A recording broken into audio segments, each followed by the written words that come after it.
I'm ready to slash and burn. No quarter.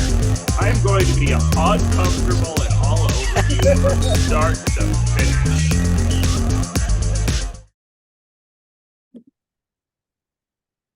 Hello, everyone, and welcome to another episode of BattleBots Breakdown. And we are talking about week 3, where there were definitely some surprises in store and a lot of really good, what I would consider old school matchups that kind of ended up happening, which was really fun to see. So, I don't know what you thought about it, Ashley, but it's funny. Last week we were talking about a lot of fire, and there was a lot of fire this week, but really courtesy of free shipping. Literally, totally courtesy of free shipping. I mean, I guess that's a good thing in this case because nobody should be on fire except them. But yeah, I think every match was a knockout, which was like pretty intense. So like so many good fights. There were definitely a lot. I don't know if it was every single one, but a lot of good fights. It was really exciting. So I definitely didn't expect it to end up that way, but it was really cool, like what ended up playing out. So yes. So we will get right into it. And the first match is one that has somehow become controversial, even though, like, I don't know. I've seen a lot of people talking about it, and that's Double Tap versus Beta. And I think a lot of the reason why it's become controversial is because people equate what Beta did to Double Tap with some of what Riptide did during the regular season. And personally, I don't feel like it's the same thing. I don't think the Double Tap team felt like it was the same thing. I think everybody was just in for it to see a giant hammer beating against this robot repeatedly. So I think there's a difference. There are certainly times when you get into a match and you want someone to destroy your robot, just because it's a spectacle and it's fun. And I felt like that's what this was. It was definitely an interesting matchup because, we haven't seen a lot from Double Tap. It certainly is a very unique design, but they clearly have a lot more to dial in there to make it, a competitive robot. yeah, it was super interesting to watch, like Double Tap just like ramp up and just go over Beta and just be like, oh, okay, no, all right, not today. Oh, all right, let me try again. Oh, no, I don't think so. But like really good on Beta. I thought it was really cool that they said that Beta fired the weapon 73 times throughout the regular season, which like is pretty incredible considering their past seasons where we haven't seen it that much. So I think it was cool at the end for them to kind of show off and be like, yep, this thing still fires, this thing's still working. Like it had nothing to do with like any malicious intent or anything. Like it was just funny. The robot was against the wall. Like that's hilarious because no one ever gets their bottom plates like beat in like that. So like, you know what? It happens. It's hilarious. It's not malicious. And it was just like a funny way to end the match. And at that point, like you're done for the season. So like who cares what really happens to your bottom plate at that point? Like, cool, sell it on eBay. I'm sure a fan would love that. Like, stop it. So no, it was a fun match, a little bit of back and forth. But at the end, like super good on Beta. I love to see when that robot performs like to its finest.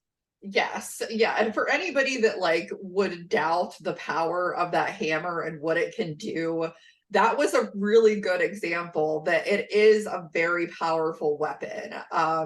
Yes, it's like I always like to say, it's more of a precision type of weapon because you have to be in the right spot, for it to work the most effectively. However, when it hits really hard and does quite a bit of damage. Absolutely. It was showcased in that match for sure. Yes. So next I'm going to go to Triton versus Gigabyte.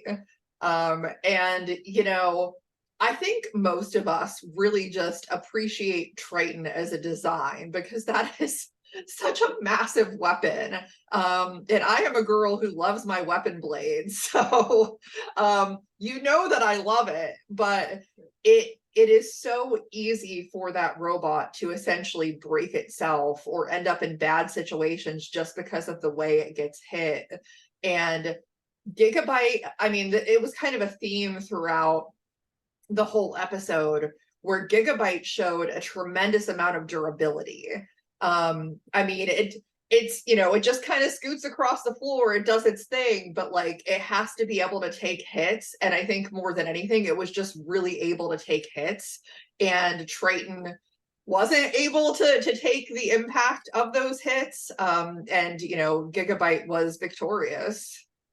Yeah, absolutely. I will say though, I thought Triton looked really good in the beginning. Like it was bouncing off Gigabyte, like it was taking some hits and then it was getting its weapon back up to speed, which I feel like is probably the best that we've seen it kind of perform. And so like I was really excited in the beginning. I was like, yes, Triton, like come on, like this is your time. And then Gigabyte proved like that they have been working on their durability, that they have been figuring it out. They have been realizing how to take the momentum from those hits and still be able to get that robot to spin back up. And ultimately, they both went flying across the box and only one started moving after the fact. And so it's like hits like that where it's like one shot dead. It really stinks because when you are looking so strong, you're like, oh, I wonder what happened there. Like, not a good way to go out. Unfortunately, like I love Triton just as much as you do. So like, and of course, Brad and Shay and that whole team is just fantastic. So you never want to see a team like that go out, but good on Gigabyte for figuring out like the issues that they've had in the past and really taking it into account and showing like why they were able to do so well. Yeah, exactly. And there was so much about that match that was so like telling. Like you could tell every time that Triton was going in for a hit, it was like that where you kind of tense up and you're like waiting for the impact and waiting to see what happens because something's going to happen from that impact. And like you said, they did a really good job in the beginning of bouncing back from that, and then eventually they weren't able to bounce back anymore. But I think after Gigabyte has gone through so many situations of things like having the dome knocked off and things like that the team was like, okay, we really need to reinforce this robot and make sure that it's unbreakable. And it seems like they did exactly that. Yeah, absolutely. And I also love that Triton's been spending a lot of time at Proving Grounds because they are local to Vegas. So like I'm hoping that that means like a lot of big things for next season for them because I would just love to see it. Absolutely. And then the next one I'm going to talk about is one that I know messed with my heart quite a bit, and that was DeathRoll versus Slammo. Because these are two of my favorite robots ever. And so it's hard, it's like watching your two kids fight or something like that. It's like, no, I don't want to see this. And I was really hoping that it would be more of a fight. But DeathRoll makes no bones about what kind of robot it is. It really doesn't have a lot of defense. It's pretty much all offense. And if it hits you with that blade, it's difficult to come back from that. And I just watched it hit one side of Slammo, hit the other side of Slammo, and like that was all that there was. Yeah, Craig Danby, stop breaking my heart. I'm just kidding. Yeah. I have a lot more love for Craig than I do for DeathRoll, but obviously, like, I love both robots, but I was hoping to see Slammo at least get out of the box without taking immediate damage. So unfortunately, that's not the way that it went. But I love to see DeathRoll performing because like those hits are just massive. And like to be able to just bend the forks down and just leave them there and be like, okay, I'm done. Ready for my next match. Like that's pretty impressive. And like we saw a lot of good matches out of them like during the regular season. So to see them continue into this is really fun. And like they're just a fun and exciting team. And like they're just happy to be there. And like it's so exciting when their robot is performing as it's supposed to because it's terrifying. Yes, it is very terrifying. And I have to say, Craig is really challenging Reese Ewert for good post-match interviews, because I thought that it was fantastic. And I mean, I can see the frustration, as he talks about, like, my bot's fine, but as soon as you get into the box and there's cameras on it, then it just doesn't want to do things. And I would have loved to see at least one gator suplex. Seriously. But like, I get it. I've been there. Like, I've had that same issue with robots. So like, I know that feeling all too well, and it stinks to see. But again, Craig's made a couple trips out to Vegas. He's made some crazy improvements to Slammo. And so I'm hoping for big things. I'm just hanging on.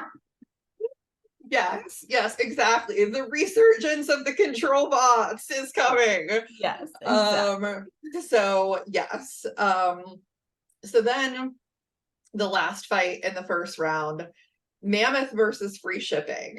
And I am sure that this was also one that tugged at your heartstrings, as there's so many people on Team Mammoth that, I mean, that you think are wonderful, I think are wonderful. And, with that being said, I think it's like tough because you have both robots that don't necessarily have the best record, and you just want to see both of them have success. So I think, I would have been happy either way for a win. And I just have to like call out, Chris Rose needs to stop being negative towards these robots and all of this stuff. I love you, Chris Rose, but like, man, to ask Ricky if he's going to retire Mammoth, like, no, I don't think anybody wants that. It was very clear that the crowd did not want that. So it'll have its day in the sun, just like Huge. I think that there's still a lot of potential for it. It's something that clearly you could see in that match. Free shipping, Gary is an insanely good driver, and it was very difficult for him to try and figure out an angle of like, how do I attack this thing? Just throw some flames at it and eventually something will happen. And he was able to get in there and win the match. And great job, Gary. Just very, very sad for Mammoth, because you could tell like it takes a toll, Yeah, absolutely. This one definitely hurts my heart. Of course, like I love Team Mammoth. There's so many people on that team that I'm very close with. So I'm also super glad that they showed the walkout, because Jackson's just like the cutest ever. So I'm glad that he got his moment in this episode, because he's like all front and center and so happy. But anyways, yeah, it stinks to see Mammoth go down like that. But I mean, Gary is a veteran of the sport. He's been doing it for as long as he's been doing it. Like, he knows how to, even though Mammoth is like ridiculously large in size, like, he stayed squared up. He figured out what he needed to do. He was like, okay, well, if I can't like get to them, I'll just shoot fire at their wheel and hope that something mechanically goes wrong. And oh, lo and behold, I killed a drive side. Like, look at me go. And then to snap the weapon chain, which obviously is like the biggest thing on Mammoth, like, unfortunately, that's one of the faults, and it's just there, and he gets a shot and it goes down, and then you're like, okay, well, either I have to square up to them and be able to keep power, or I'm out. And unfortunately, in this case, it just didn't go the way that it was planned. But yeah, Chris Rose really frustrated me during these few minutes of this episode, because please don't talk about my friends like that. I don't appreciate it. Yes, as I've said before, like, there certainly are robots that, haven't done as well or what have you, but every robot is valid. And, sometimes it just takes time. Like, this is not an easy thing to do. No one gets it right on the first try. And like, there is a lot of iterating that has to happen in order to dial it in. And I more so appreciate just the level of innovation to even try something like that.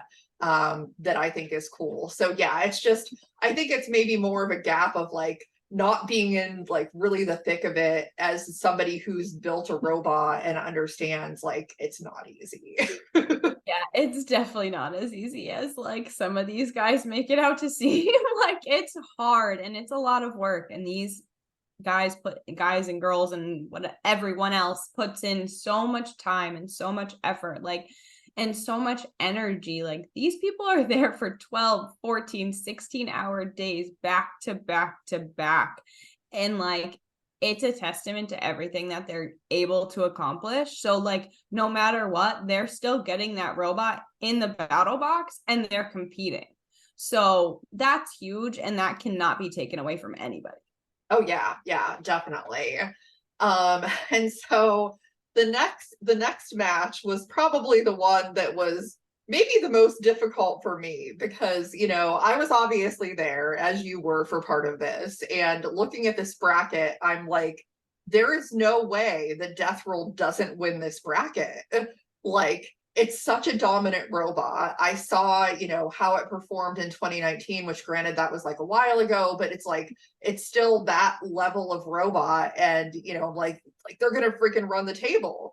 And what happened against Gigabyte was really, I think, the only thing that could have stopped them, where the hit essentially caused them to UDA themselves, and they were stuck in a situation that they couldn't get out of. And I think, you know, if DeathRoll stays mobile and upright and, you know, in the arena space, that's a different result. So I'm sure they were also very frustrated to go out that way, because they have such great knockout power. But again, the durability of Gigabyte to take those hits from DeathRoll, like, that's great on them. Yeah, absolutely. I definitely had DeathRoll winning this match. I didn't think it was going to go another way. I thought it was going to be back and forth with a ton of energy and a ton of hits, but at the end of the day, like, I thought DeathRoll would outlast Gigabyte. And then they got stuck in the wall. And I was like, well, I had this match like totally pegged on DeathRoll, and they were doing it. They were doing it. And then like, oh, how, you know, it's like when Shreddit got stuck in the wall and it became like a little bit of a toaster. You know, it's like, oh shoot, that's happening again. But like, that is not a way to go out. Like, that robot, absolutely, that poor arm, like, just the way that it got stuck, like, it was terrible to watch, like, because you don't want to see that. You're having such a strong match and you get one bad bounce back and you land like in the most inconvenient spot, and then you can't basically get dropped out, and then what? You get counted out. And like, that's so like that. Yeah, I mean, good on Gigabyte for being able to stay upright, to take those hits, keep delivering them, and then, you know, getting that bounce that they were able to stay within the arena walls. But I definitely had this match going the other way, and it was not the best way to see it end, unfortunately. Yeah, all I can say is, Steven, Glenn, everybody from Team DeathRoll, if you are watching this, please come back. The fans love DeathRoll, and I would really, really love to see it back for another season. For sure. So we moved on to Beta versus free shipping. So one of the matchups of two veterans that have been doing this for a long time, and, you know, it was great to see that. I honestly didn't know which way this was going to go, because free shipping does have a fair amount of surface area, you know, that Beta could hit, and especially because we've seen free shipping explode in the past. One bad hit from Beta could have absolutely exploded the robot, but that didn't happen. And Gary just drove really well, and, you know, did enough to take Beta out. And, you know, I love to see it. Yeah, absolutely. Just like such an old school feel. Like, you're like, all right, like, there's so many new and innovative teams, and like, here come the guys that have been around forever, just doing their thing and like showing why they're still capable of hanging with the newbies. Like, we can play too, guys. Like, we haven't lost our spunk. Like, we're still out here, we're still doing this, we're still putting on a good show, you know. That's like all that they want too. Like, they're just there to have a good time and to put on a good show for all of the fans, and they did exactly that. And, you know, like, good job, Gary. Like, your robot is so freaking durable and like absolutely out of control, and like able to control that match and just drive Beta across the box and just show why he's such a good driver. Like, absolutely showcased in this match. Yes. So and what's really funny is the way that this episode ended up is I saw a fair number of people suggesting Gigabyte versus free shipping as a final. And I know you and I have talked about this, but I knew free shipping was in the final. I knew that because it's like there were very few things that I remembered like for sure that happened, and just being there and like seeing Gary get that win in the end, I was like, okay, I remember that. But when people were saying Gigabyte, I'm like, I don't remember Gigabyte going to the final. Like, that would be a really interesting matchup, but I don't remember it going down that way. And then, then I saw that and I'm like, well, I guess my brain is, I don't know what my brain's doing, because I was absolutely there for this match and I have no recollection of it. So there you go. BattleBots like mental deterioration afterwards is 100% real. So yeah, when people ask, I don't know how there's not more spoilers out there, because we all forget. Literally, we all forget. We all come home and we're like, yeah. No, I got nothing to talk about. No, I'm good. I don't know what happened. A bunch of robots destroyed each other. But so Gigabyte versus free shipping, and it was definitely interesting because you have two old school bots, but in Gigabyte's case, you have new driver, new captains, totally different in that regard. And they've obviously learned a lot. Like, I think it's been so evident in these Golden Bolt, like the champions matches, that there are a lot of teams that really learned from the main season and have done a lot to improve and things like that, because you're seeing the teams that make the finals of these episodes. That's exactly what's happening. So I mean, really good match. I think that it was well driven and executed on both sides. I think obviously Gary came out ahead in the end, and it's so great because he's so like, he's one of the most laid back people that I've ever met. And so, he's excited and he's happy about it, but he's just like, hey, that's cool. My robot won, like, I love it. I love everything about that team, down to the slushies in the pits. I mean, like, just great. And, Gary deserves it 100%. I mean, he's a fantastic builder, fantastic driver. Most people in the community that I know say this all the time, and it's great to see him like actually see some success from that. Yeah, absolutely. And like, I love that they always have like the standees of him like everywhere too. Like, that just like cracks me up, and just like that's something I would do. Like, I like, like, that's just fun, and it's so exciting to see that he can still bring that joy, like, even after so many years. Like, you don't get bored of this sport. Like, you just keep finding new ways to have fun, and like, you go out there and you teach some college kids some tricks, and you're like, hey guys, I still got it. Like, you still have a little bit to learn, but like, don't worry, you still got like plenty of time to learn. Like, they're both young. Like, I'm sure they're younger than I am. Like, even though I don't look that old, I promise I'm older than it seems. Same. Definitely out of college, guys, like, long time ago.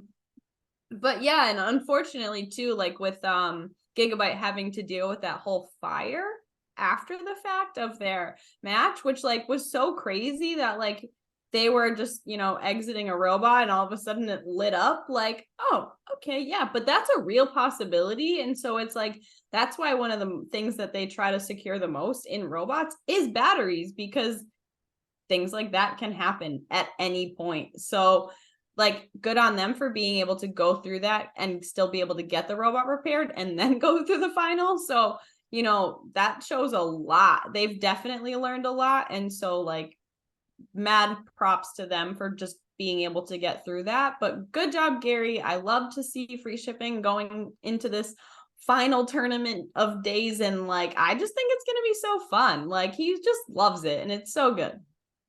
Yeah, and I totally forgot to even mention the fact that DeathRoll had left Gigabyte a little parting gift. Yeah, right. It's like, surprise!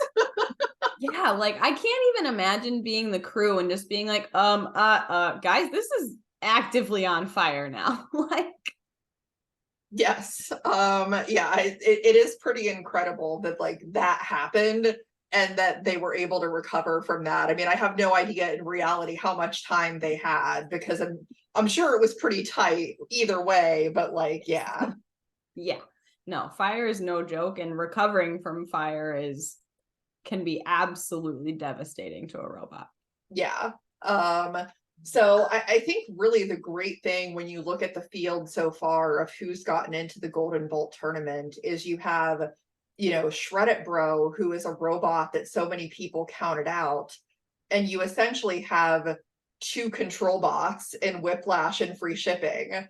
So I mean, I could have Anything can happen. it could. I could have expected that because I think that I give robots like that more credit than some people do, but it's still really cool to see. And will be interesting to see how that plays out, in the end. And then looking ahead to next week. So I'm not going to do what I did this time and be like, just because Cobalt and Emulsifier are in next week, clearly one of them's going to win because they have giant weapons and they're going to destroy everyone. That is definitely not a done deal by any means. So, just kind of looking ahead, I mean, you have Banshee versus Cobalt, Emulsifier versus Captain Shredderator, Lucky versus Overhaul, and Jackpot versus Big Dill.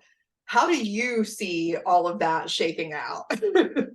Wow, that's a field. I mean, let's go Lucky. I'd love to see a flipper go far. I think I really think that Lucky and Overhaul will be a really good match because it's two really like good drivers and like people that can show control with their robots. So that'll be super fun. I'm hoping that Emulsifier has gone through what everybody else has gone through and figured out the bugs and like really has a strong showing because I would love to see it. But yeah, I'm super excited. Like Banshee could go either way, like because David's such a good driver and that robot is so quick. And like I've obviously been able to watch David at NHRL and stuff this year. And so like I don't know. It could go so many ways and I'm so excited. It'll be fun for sure. Yes. Personally, I'm really looking forward to Jackpot versus Big Dill. I don't know why, but I have a feeling that one's going to be an interesting matchup. So we'll see.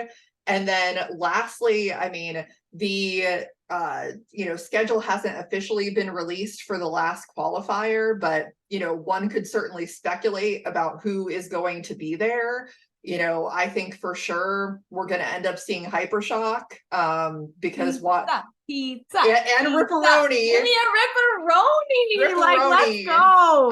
I have a feeling we're going to have a lot of NHRL representation in that last episode. God, what am I going to wear? I know, what are you going to wear? I mean, we're probably going to see Ripperoni, Star Child, Shatter. I mean, like, that would be my expectation. So really heavy NHRL representation. Yes. Coming down the line. Cannot wait. I mean, I'll wear my Ripperoni shirt. We can match again. We haven't done that in a while. So gotta love the pizza. So we'll see what happens, but I think that last week is going to be absolutely stacked. Yeah, and that'll be fun too because it'll be right before finals, so we'll just have so much to talk about. We will have a lot to talk about. So yes, well, I mean, I'm excited. I think the only thing that I'm sad about is that the BattleBots season is coming to a close, and presumably, unless there's something I don't know about, it's going to be a while before we have any new BattleBots content, as this is the last of what was filmed from last year, and season 8, we don't even know when that's happening. So there's certainly not going to be anything new there, at least not for a while. So we'll have to figure out something fun to do in the meantime. Yeah, we'll have lots of stuff to do in the meantime. Every month, NHRL recaps. That's what we're doing. So just stay tuned in. There will be plenty of content. I have roundtables planned, like all kinds of exciting stuff. So we'll certainly have plenty coming your way. Keep watching, like, subscribe, all of that good stuff. And we'll see everybody next week.